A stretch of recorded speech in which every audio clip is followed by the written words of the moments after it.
రాష్ట్ర కాంగ్రెస్‌లో మళ్ళొకసారి కల్లోలం మొదలైంది. ఎందుకంటే ఎవరైతే బీఆర్ఎస్ పార్టీ నుంచి గతంలో కాంగ్రెస్‌లో చేరినటువంటి గూడెం మైపాల్ రెడ్డి ఇవాళ బీఆర్ఎస్ అధినేత కేసీఆర్‌ని కలిసిర్రు. అసెంబ్లీలో ఏదైతే బీఆర్ఎస్ ఆఫీస్ ఉందో ఆ అసెంబ్లీలో వాళ్ళకి కేటాయించిన ఆఫీసు, ఆ ఆఫీస్‌కి ఆయన వచ్చి స్వయంగా కేసీఆర్‌ని కలిసి వెళ్ళిర్రు.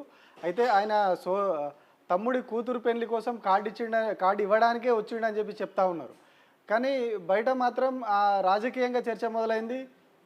కేవలం ఒక వారం రోజుల క్రితమే మైపాల్ రెడ్డి చాలా ఇంట్రెస్టింగ్ కామెంట్స్ అనొచ్చా, కాంట్రవర్సీ కామెంట్స్ అనొచ్చా, చాలా ఒక విచిత్రమైన కామెంట్ చేసిర్రు కాంగ్రెస్ పార్టీ గురించి.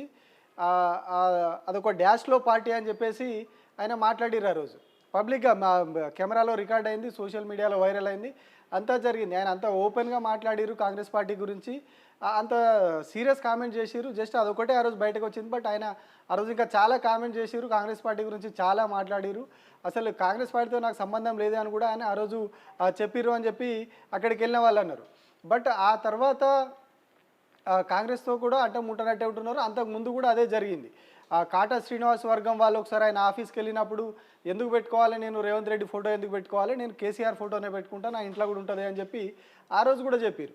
సో అప్పటి నుంచి కూడా ఆయన మరి కాంగ్రెస్ పార్టీలో ఉన్నారా లేరా అనే ఒక కన్ఫ్యూజన్ అయితే అటు కాంగ్రెస్ పార్టీలో కనిపిస్తూ ఉన్నది. అప్పటి నుంచి ఏ రోజు కూడా ఆయన కాంగ్రెస్లో ఉన్నాడు చెప్పుకోలేదు. ఆ కాటా శ్రీనివాస్ వర్గం కావచ్చు, అక్కడ ఇంకో కొత్త వర్గం కూడా స్టార్ట్ అయింది. మొత్తం 3 వర్గాలుగా చీలిపోయి పటాన్ చెరువులో కాంగ్రెస్ పార్టీ 3 వర్గాలుగా చీలిపోయి గొడవలు జరుగుతూ ఉన్నాయి. సో ఈ నేపథ్యంలో ఆయన అప్పుడు మాట్లాడడం, గతంలో రేవంత్ రెడ్డి ఫోటో పెట్టుకోకపోవడం, కేసీఆర్ ఫోటోనే పెట్టుకుంటా అనడం, ఇప్పుడు స్వయంగా వెళ్ళి కేసీఆర్ని కలవడం, అంటే ఈ పరిణామాల వెనుక ఖచ్చితంగా పొలిటికల్ యాంగిల్ ఉన్నది. వీళ్ళంతా కూడా ఎవరైతే పార్టీ మారినటువంటి 10 మంది ఎమ్మెల్యేలు ఉన్నారో, బీఆర్ఎస్ పార్టీ నుంచి కాంగ్రెస్లో చేరిన ఆ 10 మంది ఎమ్మెల్యేల్లో చాలా మటుకు ఇప్పటికే గులాబీ బాస్కు చేరువయ్యే ప్రయత్నం చేస్తూ ఉన్నారు. మళ్ళీ రిటర్న్ వచ్చే ప్రయత్నం చేస్తూ ఉన్నారు.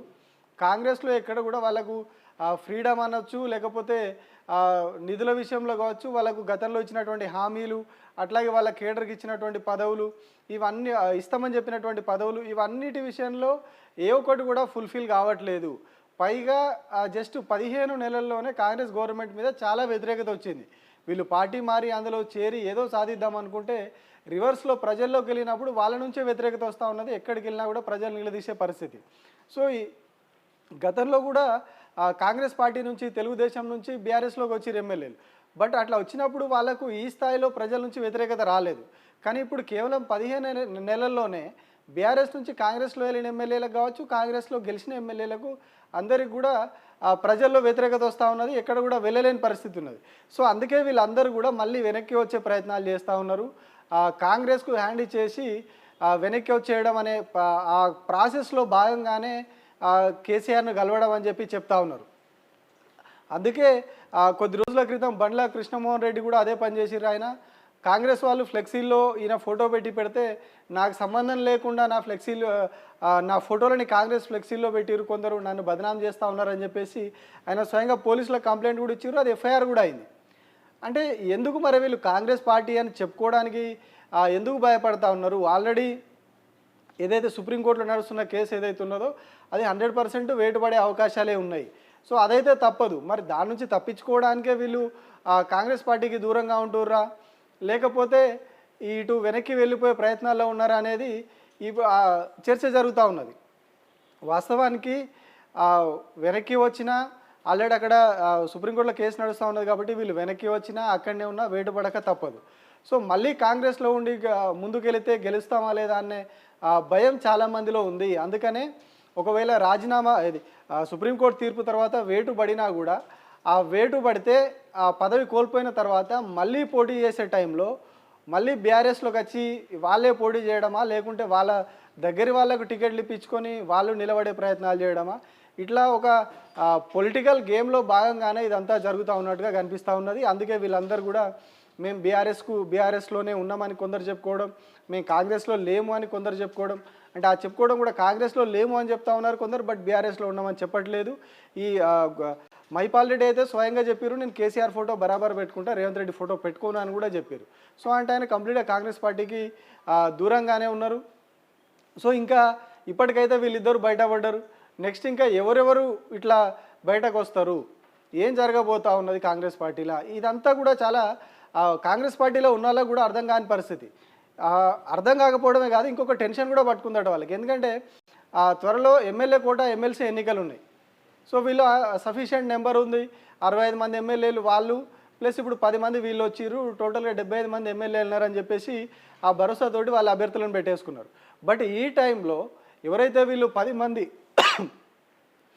బీఆర్ఎస్ నుంచి కాంగ్రెస్లో చేరినటువంటి 10 మంది ఎమ్మెల్యేలు ఉన్నారో, ఆ 10 మంది ఎమ్మెల్యేల్లో ఎంతమంది హ్యాండ్ ఇస్తారు?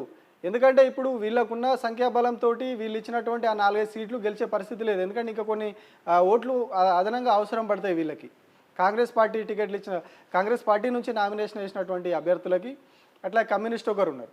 సో వీళ్ళకి ఈ నలుగురు గెలవాలి అంటే వాళ్ళ ఓట్లు సరిపోవు, వాళ్ళకి ఇంకా కొన్ని ఓట్లు కావాల్సి వస్తుంది.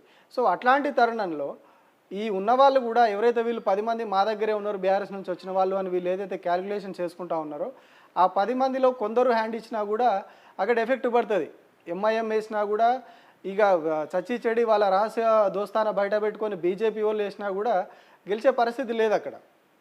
సో వీళ్ళు హ్యాండ్ ఇస్తే అక్కడ చాలా పెద్ద దెబ్బ పడుతుంది. కాబట్టి అధికారంలో ఉన్న పార్టీ 65 మంది ఎమ్మెల్యేలు ఉండి 10 మందిని గుంజుకొచ్చుకొని కూడా ఎమ్మెల్సీ ఎన్నికల్లో ఓడిపోతే పార్టీ పరువు పోతుంది, అవసరమైతే ప్రభుత్వం కూలిపోయే పరిస్థితి కూడా వస్తుంది.